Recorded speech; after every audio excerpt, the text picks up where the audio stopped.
الحمدللہ رب العالمین والصلاة والسلام علی اشرف الانبیاء والمرسلین وعلی آلہ واصحابہ اجمعین، اما بعد۔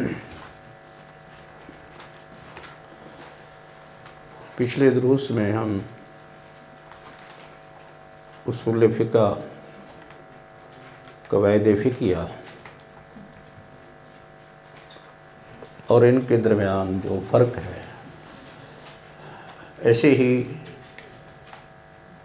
فقہ، اصول فقہ اور قواعد فقہیہ کا آپس میں جو ایک گہرا ربط ہے اس کا بیان کیا ہے، اور ان کے درمیان جو فروق ہیں ان کی بھی نشاندہی کی ہے۔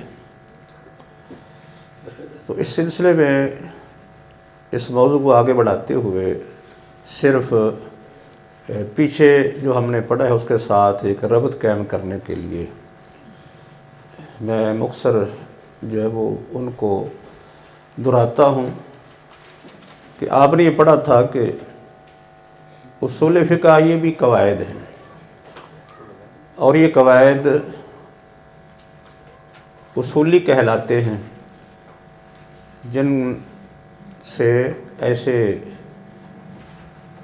یعنی قواعد مراد ہیں جو فقہی احکام تفصیلی دلائل سے اخذ کرنے کے طریقے کہلاتے ہیں، یعنی قرآن حدیث کے جو الفاظ ہیں ان کی دلالتوں سے، اور ان دلالتوں کے درمیان جب کوئی تعارض ہو جائے یا کوئی نسخ کا کوئی مسئلہ سامنے آ جائے تو اس وقت ان کے درمیان ترجیح دی جاتی ہے، یا پھر یہ قواعد جو ہیں وہ کچھ معنوی بھی ہوتے ہیں، معنوی اس بنیاد پر کہ ان کو کچھ علتوں کی بنیاد پر اصول کو قرار دیا جاتا ہے، اور بعد میں دوسرے مسائل، فروعی مسائل کو ان علتوں کی بنیاد پر قیاس کر لیا جاتا ہے۔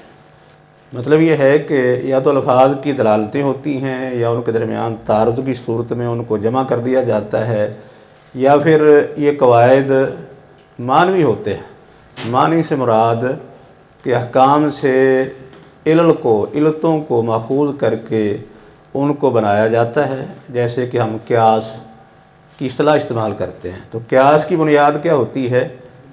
حکم کی علت کو معلوم کر کے یہ قاعدہ اس قیاس کا مقرر کر دیا گیا ہے، اور اس کے ذریعے یعنی بہت سے مسائل کا استنباط ہوتا ہے۔ تو اس طرح یہ بھی ایک یعنی فرق کیا تھا کہ یہ جو اصول ہوتے ہیں یہ کلی ہوتے ہیں، اور قواعد جو ہیں یہ اکثری یا ان کو اغلبی کہتے ہیں۔ اور یہ جو قواعد ہیں یہ یعنی مسائل کا ایک مجموعہ ہوتا ہے، یعنی خود ان کے ذریعے کچھ مسائل اخذ تو نہیں کیے جاتے، لیکن ایسے مسائل کا یہ مجموعہ ہوتا ہے جو آپس میں ایک دوسرے کے ساتھ مشابہت رکھتے ہیں، ملتے جلتے ہیں، اور آپس میں ان کا ایک ربط ہے۔ ربط کسی علت کی بنیاد پر ہے یا کسی فقہی ضابطے کی بنیاد پر ہے، یعنی کوئی نہ کوئی تعلیل ان سب کو جمع کر دیتی ہے۔ تو یہ جو سارے مسائل ایک ہی طرح کے ایک کسی علت کی بنیاد پر یا کسی فقہی ضابطے کی بنیاد پر جمع ہوتے ہیں تو ان کو ہم قواعد فقہیہ کا نام دے دیتے ہیں۔ اور اصول فقہیہ کا تصور جو ذہن میں آتا ہے اس سے معلوم یہ ہوتا ہے کہ قواعد اصولیہ کا تصور پہلے کا ہے، یعنی یہ اصول پہلے ہونے چاہیے، ان کی روشنی میں مسائل اخذ کیے جاتے ہیں، کیونکہ یہ اصول اصل میں قواعد و ضوابط کا نام ہے۔ تو قواعد و ضوابط پہلے ہوتے ہیں، ان کے مطابق پھر ان کی جزیات یا ان کی فروع کو حل کیا جاتا ہے۔ لیکن قواعد فقہیہ جو ہیں یہ اپنی جو یعنی اصل ہیں، جن سے یہ ماخوذ ہیں، ان سے یہ متأخر ہیں، یہ بعد میں وجود میں آتے ہیں۔ مسائل فروعی پہلے موجود ہوتے ہیں، مسائل کا مجموعہ ہمارے سامنے ہوتا ہے، تو ان مسائل سے ہی یہ قاعدے اخذ کیے جاتے ہیں۔ ایسے مسائل جو پہلے فقہاء نے مستنبط کیے ہوتے ہیں، اور احکام وہ کتاب و سنت کی روشنی میں ماخوذ ہوتے ہیں، تو ان کو دیکھ کر خاص کر ایسے مسائل جو بکھرے ہوئے ہوتے ہیں ان کو کسی ایک ضابطے کے تحت ان کو اکٹھا کر دیا جاتا ہے، ان کو آپس میں مربوط کر دیا جاتا ہے، یا ان کے معنی کو آپس میں ایک کر دیا جاتا ہے۔ تو یہ یعنی قواعد فقہیہ کا کام ہوتا ہے۔ تو اس طرح ان دونوں کے درمیان فرق بھی ہے۔ جیسے ایک فرق امام کرافی نے کیا ہے، یہ بھی بیان کیا تھا، وہ کہتے تھے کہ یہ جو اصول فقہ ہیں ان کا تعلق تو ایسے ضابطوں سے ہے جن سے ہم مسائل مستنبط کرتے ہیں، خاص کر ان کا تعلق لغوی قواعد سے ہوتا ہے، الفاظ کی دلالتوں سے ہوتا ہے، جیسے ابھی ذکر کیا۔ اور جو قواعد فقہیہ ہیں ان کا تعلق کس سے ہے؟ شریعت کے مقاصد سے، شریعت کے اسرار و رموز سے۔ یہ قواعد ہمیں شریعت کے مقاصد اور اسرار و رموز بتاتے ہیں، ان کی نشاندہی کرتے ہیں۔ اس طرح جو ہے وہ ابن تیمیہ رحمہ اللہ نے بھی ایک فرق کیا ہے۔ وہ کہتے ہیں کہ جو اصول فقہ ہیں یہ عام دلائل ہیں، اور جو قواعد ہیں یہ اصل میں عام احکام ہیں۔ عام احکام یہ قواعد ہیں، اور عام جو دلائل ہیں جن کی بنیاد پر مسائل کا استنباط ہوتا ہے ان کو ہم اصول فقہ کا نام دیتے ہیں۔ گویا کہ یہ جو قواعد ہیں، قواعد فقہیہ، اسی طرح فقہ میں مسائل کا استنباط ہوتا ہے، اور قواعد جو ہیں یہ بھی مستنبط ہیں، یعنی یہ بھی فقہی احکام سے مستنبط ہیں۔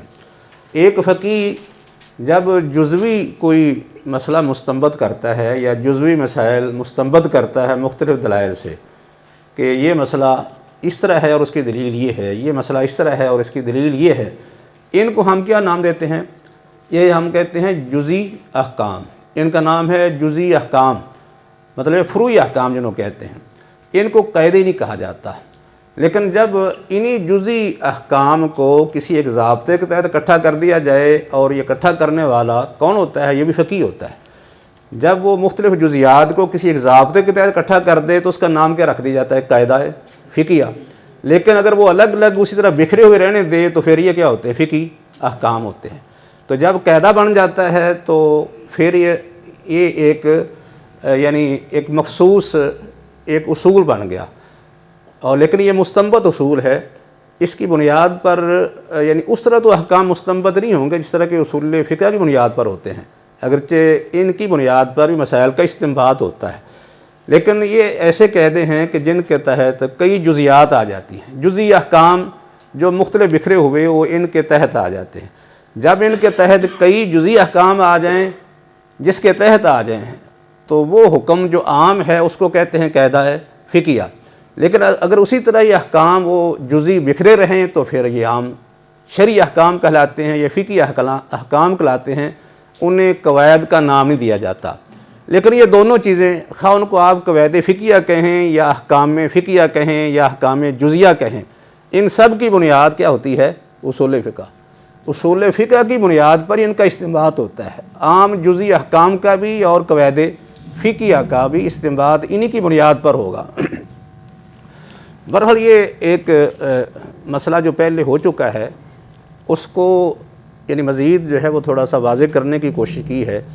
اس کے بعد کچھ فروق یعنی اور بھی ہیں یا اور اصطلاحات ہیں جو فقہاء استعمال کرتے ہیں، ان کے درمیان اور قواعد فقہیہ کے درمیان فرق یہ بھی ضروری ہے۔ ایک فرق تو ہم نے قاعدہ جو کلیہ ہے اس کے درمیان اور ایک ضابطے کے درمیان کیا تھا۔ قاعدہ کلیہ جو ہوتا ہے وہ عام ہوتا ہے، اس کے تحت مختلف مسائل کی جزیات آ جاتی ہیں۔ مطلب یہ ہے کہ یہ کئی ابواب کو جامع ہوتا ہے، کئی ابواب کے مسائل کسی ایک علت یا ضابطے کی بنا پر ایک قاعدے کے تحت اکٹھے ہو جاتے ہیں۔ لیکن فقہی ضابطہ جو ہوتا ہے وہ کسی ایک باب سے تعلق رکھتا ہے، ایک مسئلے سے تعلق رکھتا ہے، ایک جز سے، جیسا کہ حدیث سے ماخوذ ایک ضابطہ اہل علم نے بیان کیا ہے، کلو یحابن دوبگا فقد طاہرہ، جو بھی چمڑا دیواغت دے دیا جائے، اس کو رنگ لیا جائے، وہ پاک ہو جاتا ہے۔ تو یہ حدیث سے ماخوذ ایک قاعدہ ہے، کیونکہ قواعد دو قسم کے ہیں، کچھ وہ ہیں جو بعینہ ہی نصوص کے الفاظ سے ہیں، کچھ وہ ہیں جو باقاعدہ مختلف نصوص سے مستنبط شدہ ہیں۔ تو اس طرح یہ جو قاعدہ ہے یہ اس کو کیا کہیں گے، یہ ضابطہ کے معنی میں ہے، ایک ضابطہ جو صرف ایک مسئلہ کے متعلق ہے، یعنی زیادہ مسائل مختلف ابواب میں یا مختلف کتب میں بکھرے ہوئے جو مسائل ہیں وہ سب اس کے تحت نہیں آتے، بلکہ صرف ایک باب کا ایک مسئلہ یعنی ایک اصول بن گیا کہ ایک باب کے تحت، جیسے یہ جو کلو احابن قد دوبرا فقد دوبیگا فقد طاہرا، اس کا تعلق کس سے ہے؟ چمڑوں سے، مثلا چمڑوں سے اس کا تعلق ہے۔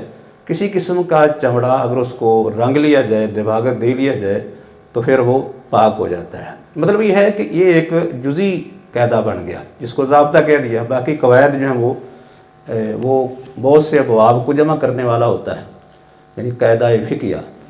تو اسی طرح ایک قاعدہ فقہیہ ہے اور ایک نظریہ فقہیہ ہے۔ نظریہ فقہیہ ان دونوں کے درمیان بھی جو ہے وہ کیا ربط ہے یا ان دونوں کے درمیان کیا فرق ہے، کیونکہ اہل علم یا فقہا ان دونوں کو استعمال کرتے ہیں۔ اصل میں یہ ہوتا ہے کہ جیسے جیسے کسی علم کو ترقی ملتی ہے نا، اس میں آگے وسعت پیدا ہوتی جاتی ہے، ویسے اہل علم آسانی کے لیے اس کی کئی شاخیں بناتے چلے جاتے ہیں، کئی جزیات، ابواب کی تقسیم، مختلف قسم کے نام رکھ دیے۔ ایک کا نام جو ہے وہ مثلا قواعد فقہیہ رکھ دیا، دوسرے کا نام ایک نظریہ رکھ دیا، ایک قاعدہ اصولیہ بن گیا، ایک قاعدہ فقہیہ بن گیا، ایک قاعدہ کلیہ کبریٰ بن گیا، ایک قاعدہ صغریٰ بن گیا جس کو ضابطہ۔ یہ ایک تقسیم ہے سمجھانے کے لیے، آسانی کے لیے اہل علم یہ کام کرتے ہیں۔ اسی طرح کے نظریہ فقہیہ بھی ہے۔ نظریہ قاعدہ فقہیہ جو ہے اس کی وضاحت تو پہلے ہو چکی ہے کہ یہ اصل میں مختلف آپس میں متشابہ یا ملتے جلتے مسائل کا مجموعہ ہوتا ہے، لیکن ایسے ہی نہیں زبردستی ملا لیا جائے، بلکہ ان کو آپس میں ملانے والا کوئی تعلق ہونا چاہیے، جیسے علت کوئی ضابطہ، کسی نہ کسی ضابطے کے تحت وہ اکٹھے ہوتے ہوں۔ نظریہ جو ہوتا ہے اس کو نظریہ فقہیہ بھی کہتے ہیں۔ ہمارے ہاں عمومی طور پر نظریہ کا لفظ استعمال ہوتا ہے کہ فلاں کا یہ نظریہ ہے، فلاں کا یہ نظریہ ہے۔ تو نظریہ کا معنی کیا ہوتا ہے؟ نظریہ لفظ جو ہے وہ نظر سے نکلا ہے۔ نظر کا معنی ویسے دیکھنے کا ہوتا ہے، آنکھ سے دیکھنا۔ کوئی چیز آپ غور سے آنکھ سے دیکھتے ہیں تو اس کو کیا کہتے ہیں؟ یہ چیز نظری ہے، یعنی غور سے کسی چیز کو دیکھنا، آنکھ سے اس پر تأمل کرنا، کیونکہ نظر سے آدمی دیکھتا ہے۔ لیکن عمومی طور پر اس سے مراد غور و فکر ہوتا ہے کہ اپنی عقل سے، اپنے دماغ سے کسی چیز پر کوئی آدمی غور کرتا ہے، سوچتا ہے، تدبر کرتا ہے، تو ایسی چیز کو کہتے ہیں نظری۔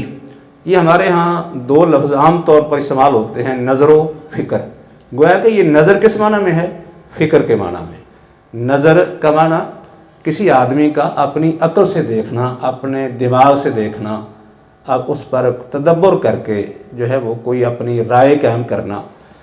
تو نظر لفظ جو ہے اس کا معنی کیونکہ دیکھنے کا ہے، آنکھ سے کوئی آدمی غور سے دیکھے یا اپنے شعور سے دیکھے، عقل سے دیکھے، تو اس کو ہم علم نظری کہہ دیتے ہیں کہ یہ نظر، یہ جو علم ہے یہ غور و فکر سے حاصل ہوا ہے۔ تو اسی سے لفظ نظریہ نکل آتا ہے، نکلا ہے یہ نظریہ۔ تو نظریہ جو ہے وہ کسے کہتے ہیں؟ عمومی طور پر نظریے کی تعریف یہ کی جاتی ہے کہ یہ مختلف قسم کی آراء کا ایک مجموعہ ہوتا ہے، یعنی مختلف لوگوں کی آراء کا ایک مجموعہ ہے جس کے ساتھ علمی اور فنی مسائل کا تجزیہ کیا جاتا ہے۔ علمی اور فنی مسائل کا تجزیہ کرنے کے لیے جو ہے وہ مختلف آراء کا مجموعہ یہ نظریہ کہلاتا ہے۔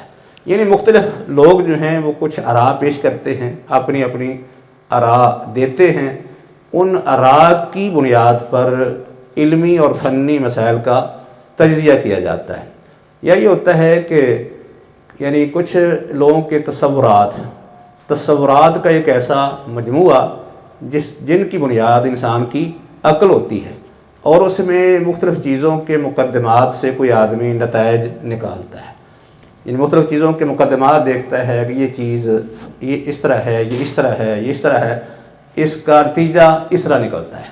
یعنی وہ عقلی جو تصورات ہیں ان کی بنیاد پر وہ کسی نتیجے پر پہنچ جاتا ہے، مختلف یعنی کرائم کو سامنے رکھ کر، مختلف کسی چیز کے مقدمات کو سامنے رکھ کے۔ تو فقہا کی اصطلاح میں نظریہ سے کیا مراد ہے؟ نظریہ فقیہ جو ہے اس سے مراد یہ لیتے ہیں کہ ایک ایسا موضوع جس میں جو ہے وہ یعنی فقہی مسائل ہوتے ہیں، ایسا کوئی موضوع جس میں کچھ فقہی مسائل آ جاتے ہیں، اس طرح اس میں فقہی مسائل اکٹھے ہو جائیں ایک موضوع کے تحت کہ باقاعدہ جو ہے وہ اس کے لیے کچھ اس کے ارکان ہوں، کچھ شرائط ہوں، اس کے کچھ احکام ہوں، یعنی اس طرح اس کی حقیقت سامنے آتی ہے۔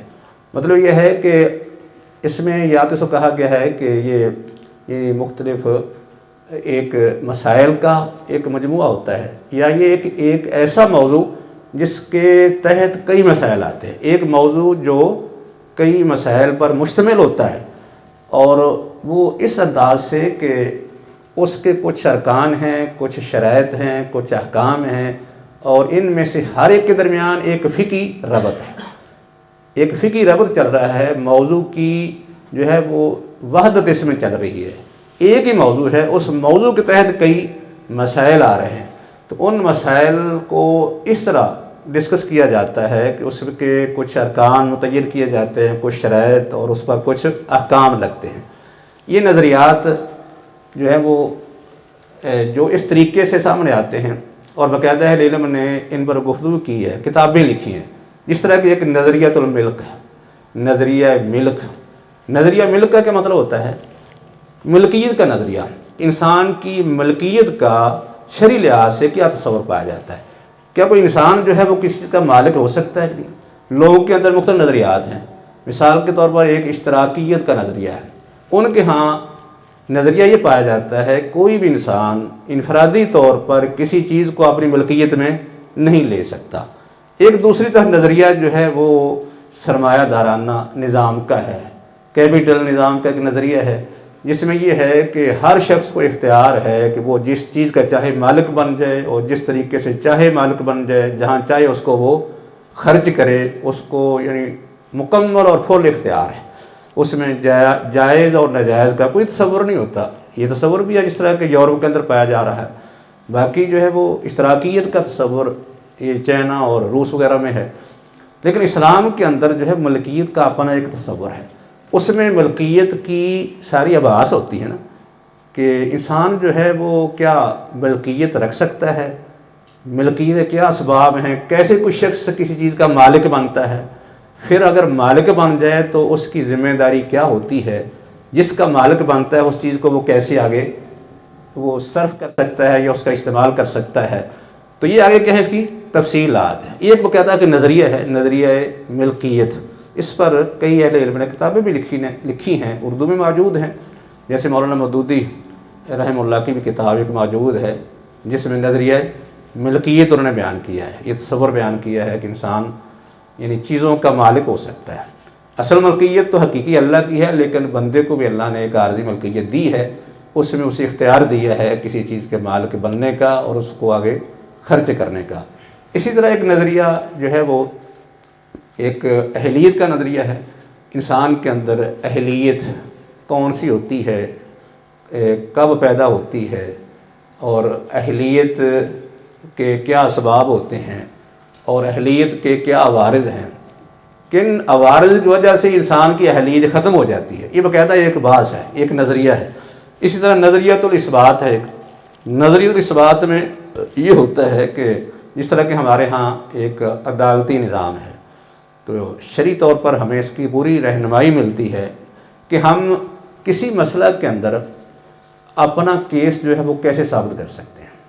اس میں ہوتا ہے کہ شہادت کیا چیز ہے، اس کی شرائط کیا ہیں، شاہد کی ذمہ داری کیا ہے، اور اسی طرح جو گواہی دینے والا ہے کیا وہ اپنی گواہی سے رجوع کر سکتا ہے یا نہیں، اور عدالتی ان معاملات کے اندر کوئی آدمی اعتراف کر لے تو یہ بھی ایک طریقہ اس بات کا ہے، یا کوئی آدمی قسم اٹھا لے تو اس سے بھی یہ مسئلہ حل ہو جاتا ہے۔ یعنی کبھی فیصلے قسم کی بنیاد پر ہوتے ہیں، کبھی گواہی کی بنیاد پر، کبھی اقرار کی بنیاد پر، یہ ساری تفصیلات جو ہیں یہ باقاعدہ ایک نظریے کے تحت آتی ہیں۔ تو اس طرح جو ہے یہ تصور ایک نظریے کا ہے.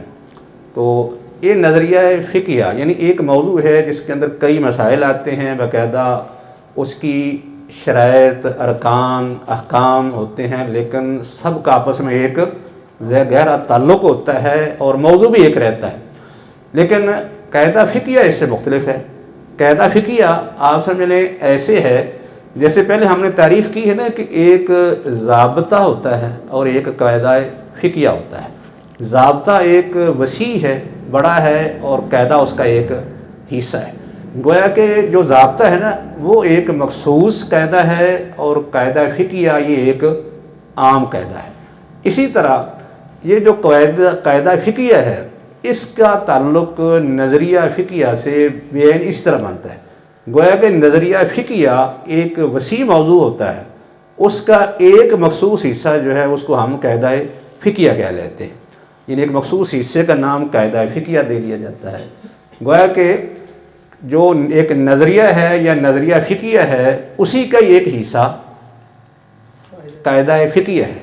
جس طرح کے قواعد فقیہ جو ہیں ان کا ایک جز، ایک حصہ وہ ضابطہ کہلاتا ہے، یا اس کو ہم چھوٹا یعنی قاعدہ کہہ لیتے ہیں. قاعدہ صغریٰ بن گیا یا ایک ضابطہ فقیہ اس کو نام دے دیا جاتا ہے کیونکہ وہ اس کا ایک مخصوص جز ہوتا ہے. تو بین ہی ان کے ساتھ بھی ایک اس طرح ایک ربط بنتا ہے یعنی قاعدہ فقیہ. جس طرح کہ یہ ایک قاعدہ ہے کہ العبرۃ فی العقود بالمقاصد والمعانی لا بالالفاظ والمبانی. یہ ایک قاعدہ ہے مشہور.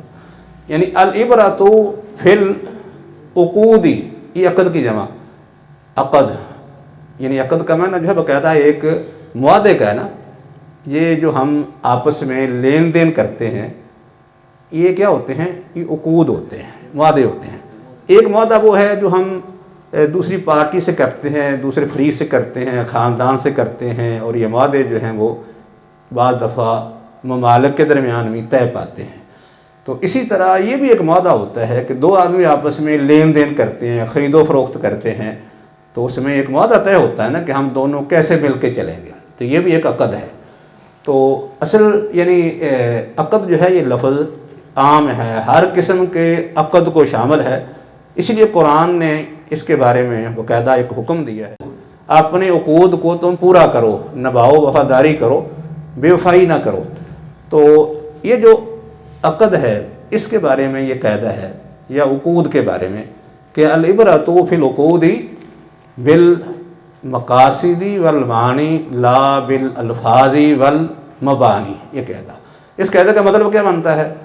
اس کا مطلب یہ بنتا ہے کہ اصل اعتبار کس کا ہوگا؟ عقود کے اندر یہ معاہدات جو ہیں ان کے اندر اصل اعتبار مقاصد کا ہے اور معنی کا. معنی سے مراد بھی یعنی اصل مقصد ہی ہے اس کا کہ مقاصد کا اصل اعتبار ہوگا. کوئی آدمی کسی سے کوئی معاہدہ کرتا ہے تو اس کا اصل مقصد کیا ہے، اس کی نیت کیا ہے. لا بالالفاظ والمبانی، الفاظ اور مبانی کو نہیں دیکھا جائے. مبانی مبنی کی جمع ہے نا، جس کا معنی کسی بنیاد کا ہوتا ہے، بلڈنگ کا ہوتا ہے، اسی جمع مبانی. تو یہ بھی الفاظ کے ہی مترادف لفظ ہے. یعنی الفاظ اور مبانی کا اعتبار نہیں ہوگا. کوئی آدمی جو ہے لفظ کوئی بھی بول لے، اصل اعتبار اس کی نیت کا ہے کہ اس لفظ سے اس کی نیت کیا تھی. تو جو اس کی نیت ہوگی اس کے مطابق ہی اس کا شرعی حکم ہوگا، اس کا نتیجہ شرعی جو ہے وہ اس کی نیت کے مطابق ہوگا. جیسے ہم نے یہ قاعدہ پہلے ذکر بھی کیا تھا کہ الامور بمقاصدہا کے تحت، تو اس کے تحت یہ بھی قاعدہ ہے کہ العبرۃ فی العقود بالمقاصد والمعانی لا بالالفاظ والمبانی. تو یہ قاعدہ بن گیا کہ کوئی بھی آدمی کسی سے معاہدہ کرتا ہے، لین دین کرتا ہے، تو لفظ کوئی بھی بول لیتا ہے، لیکن اصل مقصد جو ہے اس کو سامنے رکھا جائے گا کہ مقصد کیا ہے.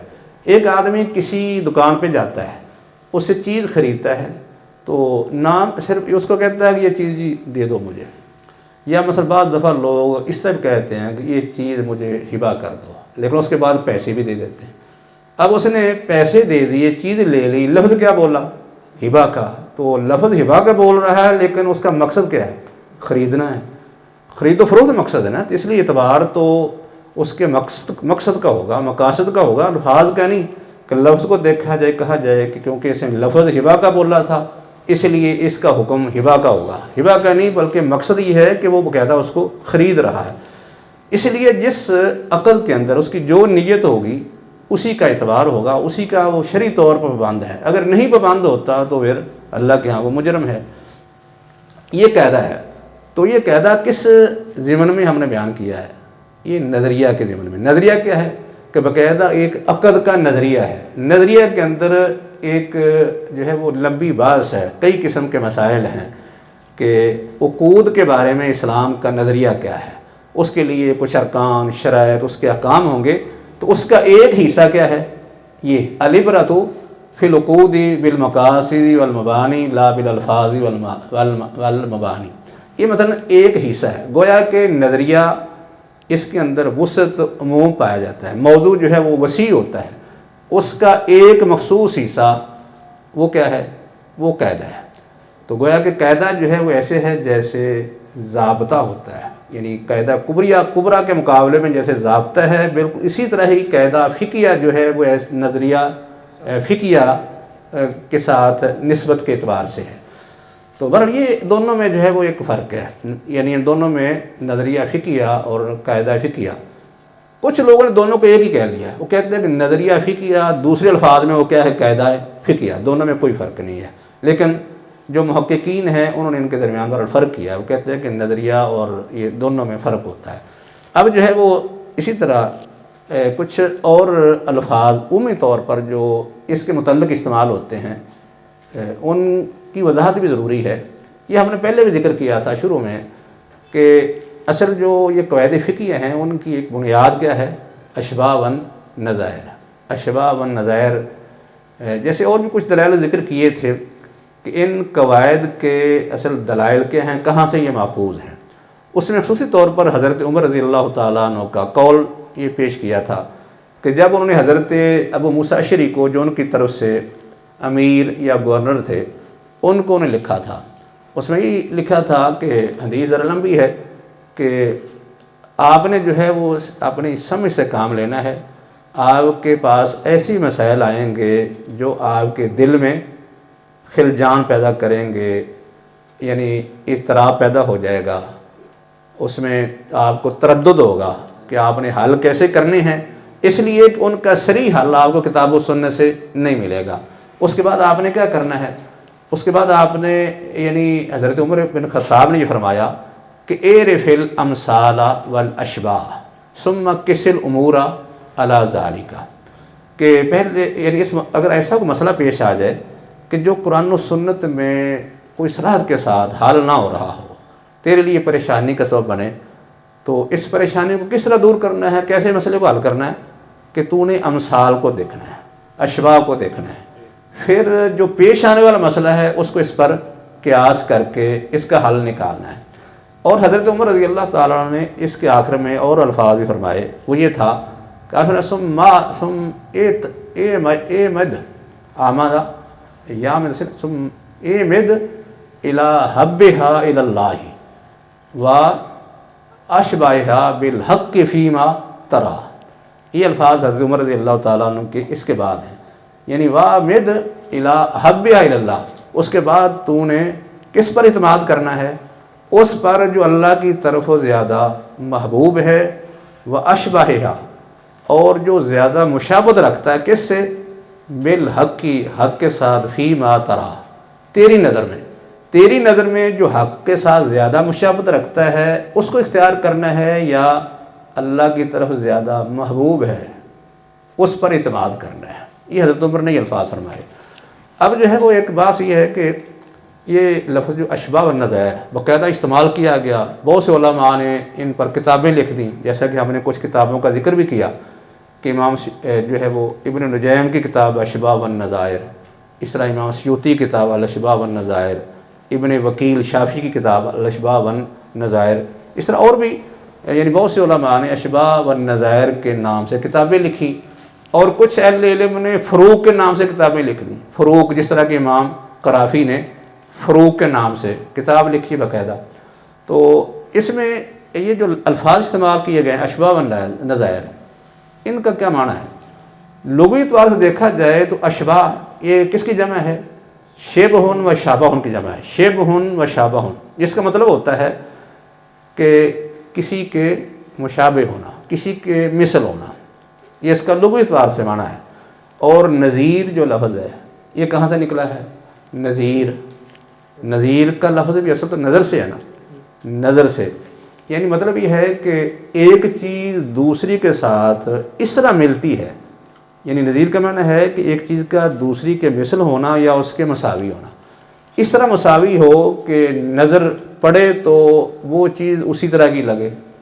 یہ مطلب ہوتا ہے نا کہ نظیر کو نظیر اس لیے کہتے ہیں نا کہ ایک چیز دوسرے سے اس طرح ملتی ہے کہ اگر آدمی پہلے ایک دیکھتا ہے پھر دوسری دیکھتا ہے تو دوسری چیز اس کو پہلی چیز کی طرح لگتی ہے۔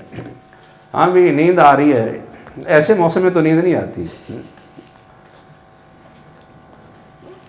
تو نظیر کا ویسے معنی مثل اور مساوی کا بنتا ہے، تو اس لحاظ سے دیکھا جائے تو پھر یہ دونوں ایک ہی لگتے ہیں کہ اشباہ و نظائر یہ دونوں ایک ہی طرح کی ہیں۔ اس طرح لفظ امثال بھی استعمال ہو گیا۔ حضرت عمر رضی اللہ تعالیٰ عنہ کے قول میں امثال والاشباہ ہے، نظائر نہیں ہے۔ نظائر اہل علم نے شامل بعد میں کر دیا، اور انہوں نے دیکھا کہ یہ جو نظائر ہیں یہ بھی کیونکہ مثالیں ایسی موجود ہیں اس لیے ان کو بھی اس میں شامل کر دو، کیونکہ انہوں نے اشباہ و نظائر کی بنیاد پر باقاعدہ مسائل کو اخذ کرنا تھا، یعنی ایسے سمجھنے اصول بتانے تھے نا، تاکہ ان کو سامنے رکھ کے ہم جزوی مسائل کو یا پیش آمدہ مسائل کو یا فروعات کو جو ہے وہ حل کر سکیں۔ تو لغوی اعتبار سے یہ جو لفظ مثل ہے یا لفظ نظیر ہے یا لفظ شبیہ ہے، یعنی شب لفظ یا نظر یا مثل، ان کو انہوں نے ایک ہی معنی میں شمار کیا ہے، کوئی اس فرق نہیں۔ حالانکہ یہ یعنی فرق کچھ اہل علم نے اس انداز سے کیا ہے، وہ کہتے ہیں لفظ جب مثل آ جائے نا اس میں دوسری چیز کے ساتھ مشابہت جو ہے مکمل ہوتی ہے، مکمل مشابہت۔ اگر ایک چیز کی دوسرے کے ساتھ مکمل مشابہت ہو تو اسے کیا کہتے ہیں؟ یہ مثل ہو گیا۔ اگر ایک چیز کی دوسرے کے ساتھ مشابہت اکثر صفات میں ہو تو پھر یہ شبیہ ہو گیا۔ لیکن اگر کسی چیز کی دوسرے کے ساتھ مشابہت کچھ چیزوں میں ہو، حتیٰ کہ ایک چیز میں ہو، اس کو کیا کہتے ہیں؟ نظیر۔ یہ یعنی نظیر میں آ گیا۔ اس لیے وہ نظیر کی تعریف جو ہے وہ اس طرح کر دیتے ہیں کہ ایسے مسائل جو دوسرے سے کچھ صفات کے اندر ملتے جلتے ہوں لیکن کچھ صفات میں مختلف بھی ہیں، آپس میں دونوں ہیں ملتے جلتے لیکن دونوں کا حکم مختلف ہے۔ یہ کس کی تعریف کر دی کچھ اہل علم نے؟ نظیر کی۔ یعنی نظیر کے اندر یا انظار، اشباہ والانظار، کیونکہ جمع ہم انظار بیان کر رہے ہیں، انظار الاشباہ والانظار۔ اصل یہ جو ہوتا ہے نظیر لفظ، اس کی جمع آتی ہے نوظرا، یعنی قاعدے کے مطابق اس کی جمع نوظرا آتی ہے، لیکن نظیر کی مؤنث کیا ہے؟ نظیرہ۔ تو نظیرہ کی جمع یہ نظائر ہے، یہ نظائر آتی ہے۔ اشباہ و نظائر کا لفظ جو ہے وہ عام طور پر معلوم ہی ہوتا ہے کہ شاید نظیر کی جمع ہے، ویسے یہ نظیرہ کی جمع بنتی ہے، نظائر۔ مقصد یہ ہے کہ انہوں نے اس طرح فرق کر دیا کہ مثل وہ ہوتا ہے جس میں دوسرے کے ساتھ مشابہت مکمل ہوتی ہے لیکن شبیہ کے اندر مکمل نہیں ہوتی ہے، اکثر صفات میں ہو جاتی ہے۔ نظیر کے اندر مشابہت بہت کم صفات میں ہوتی ہے۔ تو جب یہ صورت بن جائے کہ ایک مسئلہ دوسرے سے اکثر صفات میں مختلف ہو تو پھر حکم بھی ضروری نہیں ایک ہی حکم میں مختلف ہو سکتا ہے اس کا، یعنی اس کا حکم مختلف ہوگا۔ تو یہ اس طرح کر کے انہوں نے یہ مثالیں جو ہے دے کے کچھ بات جو ہے اس کو واضح کی ہے۔ مثلا یہ ہوتا ہے کہ جس طرح کہ ہم نے ذکر کی نا اشباہ کا امثال کا، اس میں ہوتا ہے کہ ایک مسئلہ جو پہلے موجود ہے نا اس میں ہم دیکھتے ہیں کہ مثلا ایک علت ہے، اس کے اندر ایک وصف ہے یا کئی اوصاف اس کے اندر موجود ہیں، ایک دوسری چیز جو ہے اس کے اندر بھی وہی صفات وہی اوصاف موجود ہیں، وہی علت موجود ہے جو پہلے مسئلے میں ہے، تو پھر دوسرے مسئلے کو اس پر قیاس کر لیا جائے گا۔ جیسے مثلا عام طور پر ہم کہتے ہیں کہ شراب حرام ہے، اس کے اندر علت کیا ہے؟ نشہ ہے۔ تو نشے کی بنیاد پر اور چیز کوئی بھی ہو، کوئی بھی اس کا نام رکھیں تو اس کو بھی ہم حرام ہی کہیں گے، اس کا حکم حرمت کا ہوگا، اس لیے کیونکہ یہ چیز اس کی مثل ہے، نشے میں مثل ہے۔ اس طرح اور بھی کئی چیزوں میں یعنی مثل ہو جاتی ہے، کئی صفات کے اندر مثل ہونا۔ تو باقی جو اشباہ ہے، اشباہ کے اندر اکثر صفات میں یعنی ایک دوسرے کے مثل ہونا۔ اشباہ کا معنی ایک تو ذہن میں یہ آتا ہے کہ ایک چیز دوسرے کے ساتھ یعنی مشابہت رکھتی ہے تو ہم مشابہت کی بنا پر فرع کو اصل پر قیاس کر لیتے ہیں، ایک یعنی اس کے ساتھ مشابہت کی وجہ سے یا کچھ صفات میں ملنے کی وجہ سے، اگرچہ کچھ صفات جو ہیں مختلف بھی ہوں۔ جیسا کہ اس کے لیے ایک مثال اہل علم نے یہ بھی دی ہے، اس کو قیاس اشباہ بھی کہہ دیتے ہیں۔ قیاس اشباہ یعنی مراد ہوتا ہے کہ ایک آدمی غلام ہے اور وہ قتل ہو جاتا ہے، اب اس کی دیت کا مسئلہ ہے کہ اس کی دیت دی جائے یا کیا کیا جائے۔ اب اس کو دیکھا گیا کہ اس کی مشابہت جو ہے وہ دو اصلوں کے ساتھ ہے، یعنی اس کے دو اصل ہیں جن کے ساتھ مشابہت رکھتا ہے۔ ایک اصل کیا ہے کہ ایک آزاد آدمی کے ساتھ کی مشابہت ہے، کیونکہ آزاد آدمی کی طرح یہ شریعت کا انسان ہے، ایک شریعت کا پابند ہے، اور اسی طرح یہ بھی نکاح طلاق یہ سارے مسائل اسے بھی پیش آتے ہیں، اللہ کے ہاں شرعی احکام کا پابند ہونے کی وجہ سے جواب دہ بھی ہے، ایک شریعت کا یعنی مکلف ہے۔ اس لحاظ سے دیکھا جائے تو اس کی مشابہت ایک آزاد آدمی سے ہے۔ اگر آزاد آدمی سے کی مشابہت ہوگی تو پھر یہ قتل ہو گیا تو اس کی دیت آزاد آدمی کی طرح دی جائے گی، یعنی دیت دی جائے گی۔ لیکن اگر دوسری طرف دیکھیں کہ اس کی مشابہت ایک مال سے ہے، جانور سے بھی ہے، جیسے جانور کو خریدا بیچا جاتا ہے، وراثت میں دیا جاتا ہے، ہدیہ دیا جا سکتا ہے، اسی طرح وصیت کی جا سکتی ہے۔ بعین ہی ایک غلام کو آدمی کسی کو دے سکتا ہے، ہدیے میں دے دے، وصیت کر جائے، یا اس کو بیچ دے، خرید دے، کرائے پر دے دے، تو اس کی مشابہت کس سے ہوگی؟ ایک جانور سے، مال سے۔ تو جب کوئی آدمی کسی کا مال ضائع کر دے تو اس وقت پھر کیا کیا جاتا ہے؟ اسے قیمت دی جاتی ہے، پھر تو قیمت دی جاتی ہے، دیت تو نہیں مانگی جاتی نا۔ کوئی آدمی کسی کی بھینس کو مار دے، بیل کو مار دے تو وہ مطالبہ یہ تو نہیں کر سکتا کہ میں نے دیت لینی ہے، بلکہ اس کی قیمت وہ وصول کرے گا، اس لیے کیونکہ مال ہے۔ اس لیے اگر کسی کا غلام مر جائے تو پھر جو قاتل ہے اس سے اس کی قیمت وصول کی جائے گی۔ تو اب یہ اس کے ساتھ یہ جو مسئلہ ہے، اس کی مشابہت دو چیزوں کے ساتھ بن گئی، یعنی دو اصل بن گئے۔ تو اب یہ دیکھنا ہے کہ ان میں سے کس کے ساتھ زیادہ مشابہت ہے۔ جس کے ساتھ مشابہت زیادہ ہوگی اس کے ساتھ اس کو ملغ کر دیا جائے گا اور اس کا حکم ہی اس پر لگ جائے گا۔ اب یہ تو ایک مجتہد کا کام ہے نا، ایک فقیہ کا کام ہے کہ وہ دیکھے کس کے ساتھ زیادہ مشابہت ہے اس کی۔ تو اس طرح جو نہیں یہ جو قیاس اشباہ یا شبہ جس کو کہتے ہیں، اس کی صورت ایک یہ بنتی ہے اشباہ کی۔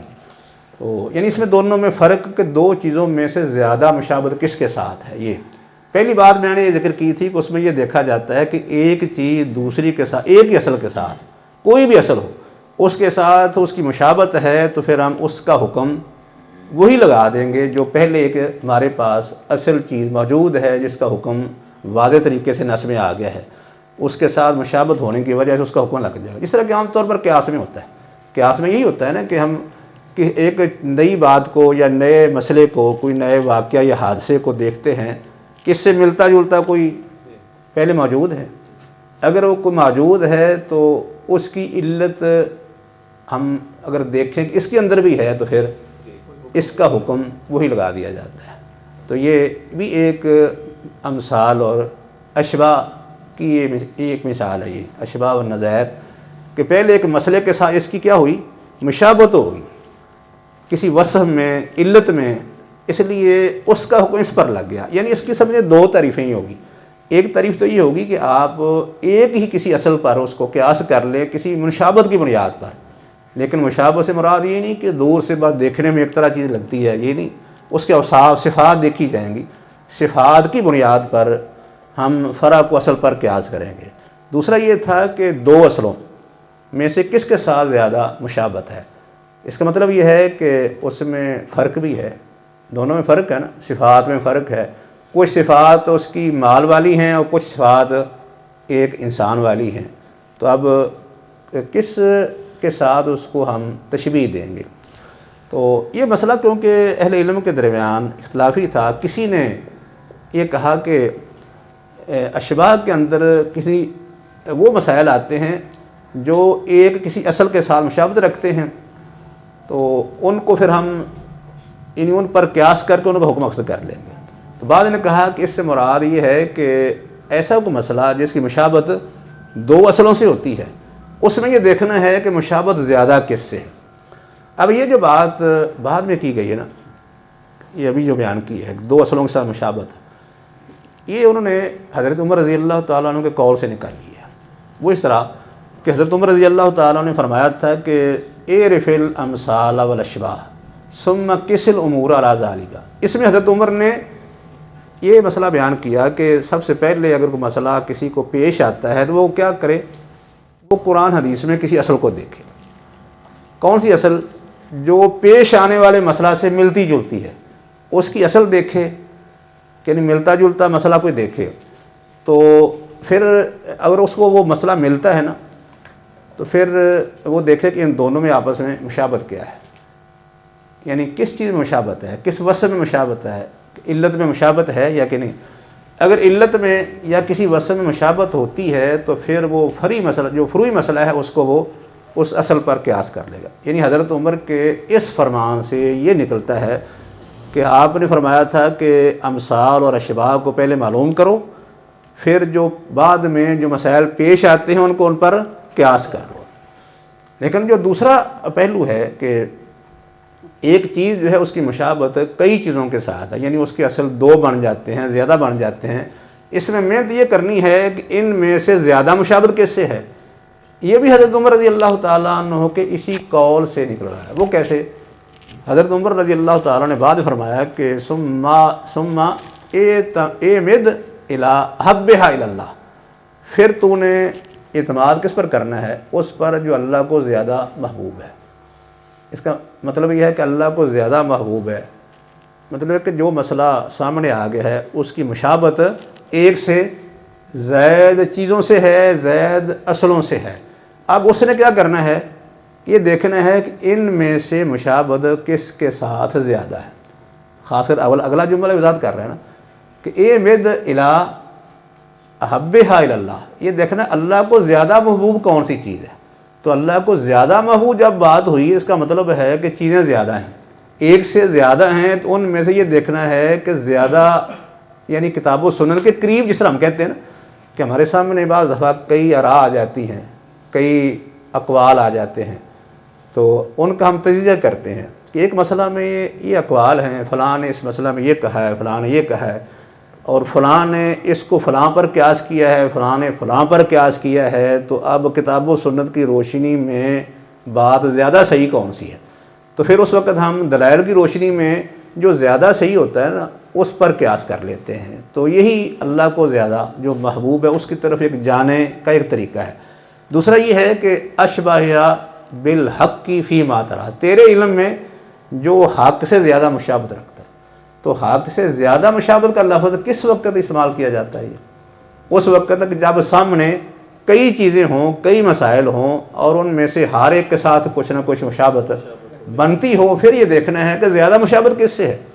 تو جس کے ساتھ زیادہ مشابہت ہوگی اس کے ساتھ اس کا الحاق کر دیا جائے گا، اس کا حکم اس پر لگا کے یہ مسئلہ جو ہے وہ حل کر لیا جائے گا۔ تو اس طریقے سے جو ہے نا وہ یہ یعنی حضرت عمر رضی اللہ تعالیٰ عنہ کے قول سے یہ دونوں جو اقوال ہیں یہ نکلتے ہیں۔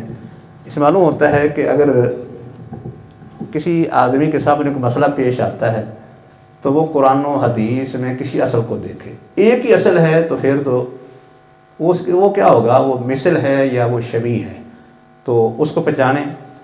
اگر اس کے مطابق مسئلہ حل ہو جاتا ہے یا وہی وصف یا وہی علت وہ فرع کے اندر موجود ہے تو اس کا حکم فرع میں لگا دے، تو اس مسئلے کا اس واقعہ کا حل جو وہ نکل آئے گا۔ لیکن اگر یہ صورت نہیں بنتی کہ ایک آدمی دیکھتا ہے کہ جو مسئلہ درپیش ہے اس کی مشابہت کئی اصلوں کے ساتھ ہے، تو پھر اس نے اس میں سے جس کے ساتھ زیادہ مشابہت ہے اس کو لینا ہے۔ تو یہ بعض دفعہ یہ ہوتا ہے کہ کئی مسائل آپس میں ملتے جلتے ہوتے ہیں لیکن حکم ان کا ایک نہیں ہوتا۔ ان کو نام کیا دیا؟ نظائر کا۔ جیسے ابھی ذکر کیا تھا نا، امثال، اشباہ و نظائر۔ امثال میں مشابہت زیادہ ہوتی ہے تقریباً زیادہ اوصاف میں، اور اشباہ کے اندر کیا ہوتا ہے، مشابہت اکثر اوصاف میں، اور جو نظائر ہیں ان میں مشابہت کم اوصاف مشابہت ہوتی ہے۔ تو اس لیے اس کی بعد نے یہ بھی تعریف کی ہے کہ نظائر کے اندر کون سے مسائل آئیں گے؟ ایسے مسائل آئیں گے جو دیکھنے میں تو ایک دوسرے ملتے ہیں لیکن حکم ان کا الگ ہے۔ بعد نے یہ بات نہیں مانی، وہ کہتے ہیں مسائل اگر ملتے ہوں تو ان کا حکم الگ ہوتا ہے، الگ نہیں ہونا چاہیے، ایک ہونا چاہیے۔ لیکن اس کے بارے میں جو محققین انہوں نے کہا ہے کہ بعض دفعہ ظاہری طور پر 2 چیزیں یا 3 چیزیں آپ سے ملتی ہوتی ہیں لیکن ان کے احکام مختلف ہوتے ہیں۔ مختلف احکام اہل علم کیوں لگاتے ہیں کہ ان کی نظر میں کچھ ایسے خفیہ اسباب یا خفیہ اس میں علتیں یا ایسے کچھ مقاصد یا ایسے فروق ان کے ذہن میں ہوتے ہیں جن کی بنیاد پر دونوں کا فرق کر لیتے ہیں۔ جیسا کہ اس کی مثال یہ ہے کہ ایک آدمی جو ہے وہ پیشاب کرتا ہے اور ایک آدمی کی جو ہے وہ منی خارج ہوتی ہے۔ اب پیشاب کو دیکھا جائے تو اس کی مقدار زیادہ ہوتی ہے، زیادہ مقدار میں پیشاب کافی ہو جاتا ہے، لیکن پیشاب کرنے کے بعد حکم کیا ہے؟ مطلب یہ ہے کہ استنجا کیا جائے، بعد میں وضو کیا جائے۔ لیکن اگر منی نکل جائے گا تھوڑی سی بھی ہو تو پھر غسل کرنا پڑتا ہے۔ حالانکہ ظاہری طور پر آدمی دیکھے تو منی سے غسل نہیں ہونا چاہیے، کیونکہ اس کی مقدار بھی تھوڑی ہے، اس سے غسل نہیں ہونا چاہیے۔ وضو پر اکتفا کر لیا جائے، جیسے استنجا کیا جاتا ہے وضو پیشاب میں ویسے ہی منی میں۔ ابھی یہ مسائل ایسے ہیں کہ آپس میں ملتے جلتے بھی ہیں لیکن حکم دونوں کا ایک نہیں ہے، اس لیے کیونکہ یہ تو بات شریعت کی ہے، شریعت نے فرق کیا ہے نا، تو بعد میں فقہاء نے انہی بنیادوں پر ہی انہوں نے فرق کیا ہے کہ بعض مسائل ایک طرح کے ہوتے ہیں، ملتے جلتے ہیں لیکن حکم میں ان کا فرق ہوتا ہے۔ اس کے بارے میں ابن تیمیہ رحمہ اللہ نے کافی بحث کی ہے۔ انہوں نے یہ ثابت کیا ہے کہ بعض لوگوں کی نظروں میں آپس میں یہ مسائل جو ہیں وہ یعنی اس طرح کے ہیں، وہ کہتے ہیں کہ یہ عقل کے خلاف سمجھ لیں، یہ قیاس سے نکل گئے، یعنی قیاس کے عقل کے خلاف یہ مسائل ہیں، اس لیے فرق کر دیا گیا۔ لیکن انہوں نے بار یہ ثابت کیا ہے کہ یہ چیزیں عقل کے خلاف نہیں ہیں، یہ قیاس کے مطابق ہیں، لیکن اس میں عقل اور قیاس انہی لوگوں کی چاہیے جو عقل سلیم رکھتے ہیں، وہ اگر استعمال کریں انہیں بات سمجھ آ گئی۔ پیشاب تو آدمی دن میں کئی دفعہ کرتا ہے، اگر پیشاب کی وجہ سے غسل واجب کر دیا جاتا تو پھر دن میں آدمی جو ہے غسل ہی کرتا رہتا ہے۔ ہاں، جبکہ منی کا جو اخراج ہے وہ اس طرح نہیں ہوتا، یعنی اس کا دورانیہ کافی ہوتا ہے، کئی دفعہ مثلا اس میں مہینے بھی لگ جاتے ہیں۔ تو اس کے بعد اگر کوئی آدمی جو ہے ہفتے کے بعد اس میں جو ہے وہ کسی وقت یومیوں میں کرنا پڑے تو اس کو دقت نہیں ہوگی، لیکن پیشاب تو ایک دن میں کئی مرتبہ ہوتا ہے۔ اس لیے عقل کا تقاضا یہی تھا کہ پیشاب کی وجہ سے وضو واجب ہوتا ہے اور غسل کی وجہ سے اس کے منی کے خروج کی وجہ سے غسل واجب ہوتا ہے۔ دوسرا یہ پیشاب آدمی کو آتا ہے تو اس سے تو آدمی کو سکون مل جاتا ہے، سکون ملتا ہے، آرام ملتا ہے، فاسد مادے خارج ہو جاتے ہیں، انسان کا جسم کوئی متاثر نہیں ہوتا ہے، لیکن منی خارج ہو جائے پورا جسم متاثر ہو جاتا ہے۔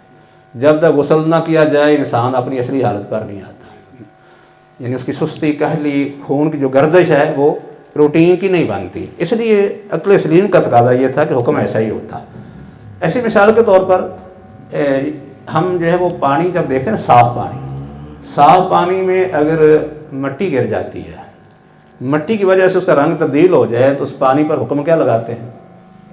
پاک۔ اس کو ہم کہتے ہیں پاک۔ مٹی گرنے سے، ریت گرنے سے پاک کہہ دیا۔ اگر اسی پانی میں شربت گر جائے تو پھر اسے طہارت نہیں کرتے، پھر طہارت کیوں نہیں کرتے؟ یعنی پہلے اس کو ہم مطہر کہتے ہیں، مٹی گر گئی، رنگ بھی تبدیل ہو گیا، وصف بدل گیا، لیکن پھر بھی کہیں گے کہ یہ مطہر ہے۔ لیکن جب آپ شربت گرا دیں، اس میں کوئی اور چیز کھانے پینے والی یعنی پاک چیز ہے وہ گرا دیں، تو بعد میں وہ طاہر تو رہ جاتا ہے لیکن مطہر نہیں، آپ اس سے طہارت نہیں کر سکتے۔ تو یہ فرق اس لیے ہے۔ اس کا مطلب یہ ہے کہ یہ مسائل تو ایک آپس میں ملنے والے ہیں، ایک دوسرے کے ساتھ مشابہت رکھتے ہیں۔ ان کی آپس میں مشابہت تو ہے کہ پانی کے اندر صاف پانی یا مطلق پانی سو کہا گیا ہے، اس میں مٹی گری رنگ تبدیل ہوا تو آپ نے اسے کہا کہ یہ بھی مطہر ہے۔ لیکن جب اس میں کوئی اور پاک چیز گر گئی، شربت گر گیا، تو آپ نے کہا کہ طاہر تو ہے لیکن اب مطہر نہیں۔ تو یہ فرق کس بنیاد پر کر دیا؟ مسئلہ آپس میں ایک دوسرے کے ساتھ یہ یعنی میچ کرتا ہے، ملتا ہے، لیکن حکم مختلف ہو گیا دونوں کا۔ تو جب یہ صورت بن جائے تو اس کا نام کیا رکھتے ہیں؟ نظائر۔ کہتے ہیں کہ یہ اصل میں نظائر ہے، یعنی اس کو نظائر کہہ دیا کیونکہ یہ یعنی ایک تعریف کے مطابق میں کہہ رہا ہوں، کیونکہ کچھ لوگوں نے ان چیزوں کو کیا کہا ہے؟ ایک ہی معنی میں کر لیا، لیکن بعض لوگ جو ذرا اس میں گہرائی میں جانے والے ہیں انہوں نے کہا ہے کہ اس میں فرق ہے۔ اس لیے حضرت عمر رضی اللہ تعالیٰ عنہ کے فرمان کے اندر نظائر کا لفظ یعنی نہیں ہے، امثال اشباہ تو ہے، نظائر کا نہیں۔ تو نظائر کا جو ہے وہ خود فقہا نے شامل کر لیا، کیونکہ بسا اوقات ایسے مسائل جو آپس میں ملتے جلتے تو ہوتے ہیں لیکن ان کا حکم مختلف ہو جاتا ہے، تو اس لیے ان کو نظائر کا نام دے دیا۔ تو مقصد یہ ہے کہ جب اشباہ اور امثال ہوں تو پھر حکم مسائل کا آپس میں جو ملتے جلتے ہیں ان کا ایک ہوگا، لیکن اگر مسائل ایسے ہیں جن کو ہم نظائر میں شامل کرتے ہیں اس وقت حکم ان کا مختلف ہوگا۔ اور دوسرے الفاظ میں اہل علم نے کیا کیا ہے کہ ان نظائر کا نام فروق رکھ دیا، یعنی ان کو کیا کہا؟ یہ فروق ہیں۔ فروق یعنی اس میں یہ ہے کہ کچھ مسائل آپس میں مشابہت تو رکھتے ہیں لیکن ان کے درمیان فرق ہے، تو اس فرق کی بنیاد پر ان دونوں کا حکم مختلف ہو جائے گا۔ اس لیے اشباہ و نظائر لکھنے والوں نے ہی ایسی کتابیں میں لکھ دی جن کا نام فروق رکھ دیا، تو گویا کہ نظائر کا معنی دوسرے الفاظ میں فروق بن گیا۔ تو یہ جو اور اس کے لیے کوئی نہ کوئی وجہ ہوتی ہے، جب آپ مشابہت رکھنے والے یا ملتے جلتے مسائل کی طرف فرق کریں گے تو فرق کس بنیاد پر کریں گے؟ ایسی تو نہیں کہ اپنی آدمی رائے سے فرق کر لے کہ یہ الگ ہے یہ الگ ہے، فرق کرنے کے لیے کوئی نہ کوئی دلیل چاہیے۔ تو یہاں اس کی دلیل کیا ہے؟ دلیل یہ ہے فرق کرنے کی کہ اللہ رب العزت نے مٹی کو خود کیا کہا ہے؟ مطہر کہا ہے، مٹی کو خود مطہر قرار دیا ہے۔ جب مٹی مطہر پانی میں گری تو پانی کو کیسے وہ ناپاک کرے گی؟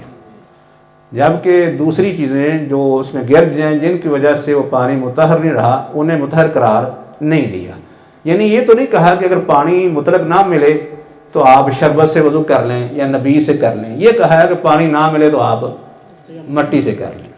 تو یہ فرق ہمیں شرعی طور پر ملتا ہے، اور اس کی باقاعدہ جو ہے وہ یعنی ایک تو شرعی ہے دلیل ہے، دوسرا عقلی دلیل بھی ہے ایسے کہ کوئی آدمی مٹی سے طہارت کرے گا تو وہ طہارت یعنی ہو جائے گی۔ مٹی جو ہے وہ پانی کے قائم مقام نجاست کا ازالہ کرتی ہے، جراثیم کا ازالہ کرتی ہے، لیکن اگر اس کی جگہ پر شربت استعمال کر لی جائے تو آدمی مشکل میں پڑ جائے گا، خاص کر استنجا کے لیے استعمال کر لے کوئی شربت تو پھر زیادہ مشکل میں پڑ جائے گا۔ اس لیے عقل کا تقاضا بھی ہے کہ ان کے درمیان فرق ہونا چاہیے۔ ہاں سر، جنہوں نے یہ کہا ہے کہ نبی اس کے ساتھ ہو سکتے انہوں نے کس بیس پہ یعنی اس کو پھر وہ ایک ضعیف روایت ہے، اس کی بنیاد پر ضعیف روایت کی بنیاد پر کہہ دیا، ہاں ضعیف روایت کی بنیاد پر ہے، اور اس میں تصور یہ دیا گیا ہے کہ ہم بعض دفعہ قیاس کے مقابلے میں ضعیف روایت کو بھی لے لیتے ہیں، یہ تصور ہے۔ وہ ایک واقعہ حضرت عبداللہ مسعود کے حوالے سے بیان کیا گیا ہے نا کہ وہ جنوں کی رات نبی صلی اللہ علیہ وسلم کے ساتھ تھے، اس وقت پانی نہیں تھا، انہوں نے کہا پانی تو نہیں ہے نبیذ ہے۔ حضرت عبداللہ نبی صلی اللہ علیہ وسلم نے پانی مانگا نا، تو حضرت عبداللہ مسعود نے فرمایا کہ اس وقت پانی تو نہیں ہے لیکن نبیذ ہے۔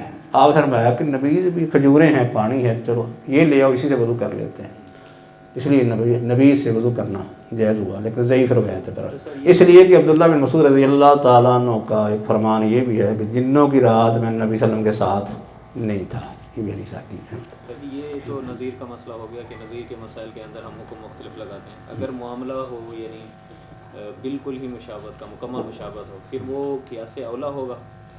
ہاں مشابہت خیر بالکل آپ قیاس اولا میں تو بس اوقات یہ ہوتا ہے کہ فرق کے اندر اصل کی علت ہوتی ہے نا وہ زیادہ ہوتی ہے اصل کی نسبت. دونوں میں جس وصف کی بنیاد پر آپ حکم لگا رہے ہیں اتنا وصف اصل میں نہیں ہوتا جتنا فرع میں آ جاتا ہے، اس لیے اس کو پھر قیاس اولا کا نام دے دیتے ہیں، یعنی اس کا حکم بالاولا ثابت ہو گیا. اشباہ جیسے قیاس اشباہ کے اندر مطلب قیاس اولا کا اشباہ بھی کہہ لیں یا قیاس اولا کا نام اس کو دے دیا جاتا ہے.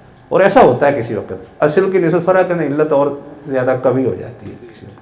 سر وہ ایک اور بات ہوگی قیاس اشباہ، جہاں تک معاملہ قیاس اشباہ کا جس کے اندر یعنی کافی سارے اصل ہیں جن سے مسئلہ یعنی مشابہت رکھ رہا ہے، تو ہم نے یہ مسئلہ پڑھا کہ ان میں سے جس سے زیادہ مشابہت ہو اس کا حکم لگایا جائے اس اصل کا. جی جی ہاں زیادہ مشابہت آئی تو اسی وقت ہے جب اس کے بارے میں کوئی دلیل نہیں ملتی نا، یعنی اگر کوئی دلیل مل جائے تو پھر دلیل کی بنیاد پر فیصلہ کریں گے. یہ بات اس وقت ہے کہ آپ کو قرآن و سنت کی کوئی صحیح دلیل نہیں مل رہی، آپ کے سامنے ایک مسئلہ پیش آیا جس کی مشابہت ایک سے زائد اصلوں کے ساتھ ہے، پھر اس وقت دیکھنا ہے کہ اب کس اصل کی بنیاد پر یہ اس کا حل کیا جائے گا یا اس کا الحاق کس سے کیا جائے گا، کس سے ملا کر اس کا حکم اس پر لگایا جائے گا، یہ دیکھنا اس وہ سر ہمیں یعنی کیسے معلوم ہوگا کہ یہ تو پھر اتحاد سے معلوم ہوگا. یہ تو انسان کی اپنی اتحادی صلاحیت ہے نا، اس کو استعمال کرے گا، وہ دیکھے گا کہ اس کی مشابہت کس کے ساتھ زیادہ ہے. کیونکہ یہ کام وہی کریں گے جو کچھ نہ کچھ دینی معاملات میں بصیرت رکھتے ہیں، اصولوں کو جانتے ہیں، اصول فقہی مسائل، اس طرح قواعد فقہیہ، مقاصد شریعت، ان چیزوں پر نظر ہوگی تو پھر مشکل نہیں ہے. پھر محنت کے بعد کسی نہ کسی نتیجے پر پہنچ جائیں گے. لیکن نتیجہ جو ہے اس کے باوجود صحیح ہونا ضروری نہیں، پھر بھی غلطی کا امکان تو رہتا ہے. بعض اوقات سر ان کے درمیان بھی جیسے ائمہ کے درمیان بھی علت متعین کرنے میں اختلاف ہو جاتا ہے، جیسے علت ربا ہے، کسی نے توم کا ہے کسی نے کیا کا ہے، اس طرح اختلاف اس میں بھی ہو سکتا ہے. تو پھر اس میں ہمیں کیا پتا کہ کون سی زیادہ مناسب ہے وہی کی جائے. مقصد یہ ہے کہ جس نے یہ مناسبت تلاش کرنی ہے اس نے تو اپنی بصیرت سے کرنی ہے نا، جو اس کی بصیرت کہی اس کے مطابق فیصلہ کر لے گا. اگر کسی نے دوسرے نے اس کے خلاف فیصلہ دے دیا تو کوئی حرج نہیں. یہ آراء کا اختلاف ہوتا رہتا ہے مسائل میں، مسائل کے استنباط میں آراء کا اختلاف ہو جانا یہ کوئی ایسی پریشانی والی بات نہیں، ہو جاتا ہے ایسا کسی وقت. لیکن ایک آدمی خود اگر کسی نتیجے پر پہنچ گیا ہے نا، اس کے نزدیک اس کی مشابہت ایک اصل سے ہو گیا تو وہ اسی کا پابند ہے، خود پابند ہے، وہ فتویٰ بھی دے سکتا ہے. لیکن دوسرا کوئی اگر اسے خلاف فتویٰ دیتا ہے تو اس کا فتویٰ تو نہیں توڑ سکتا، اس کا فتویٰ اپنی جگہ پر قائم رہے گا. ایک مسئلہ میں زیادہ جو آراء اور علماء کے اقوال ہیں وہ اسی بنیاد پر ہی سامنے آئے ہیں کہ ایک ہی مسئلہ کے استنباط کے لیے یا حل کے لیے ہر ایک نے اتحاد کیا اور ان کا اتحاد آپس میں مختلف ہو گیا، ٹکرا گیا، آراء مختلف ہو گئی، تو پھر بھی کوئی حرج نہیں ہے، ایسا ہو سکتا ہے. لیکن ہر ایک جو ہے وہ اپنے اخلاص کی وجہ سے، اتحاد میں محنت کرنے کی وجہ سے اللہ کے ہاں وہ ثواب حاصل کر لے گا. اللہ کے ہاں تو معجور ہے، وہ اجر اس کو مل جائے گا. باقی اگر اس کے اندر خطا ہے تو خطا باقی رہے گی. زندگی شعور سے، الحکمہ انٹرنیشنل.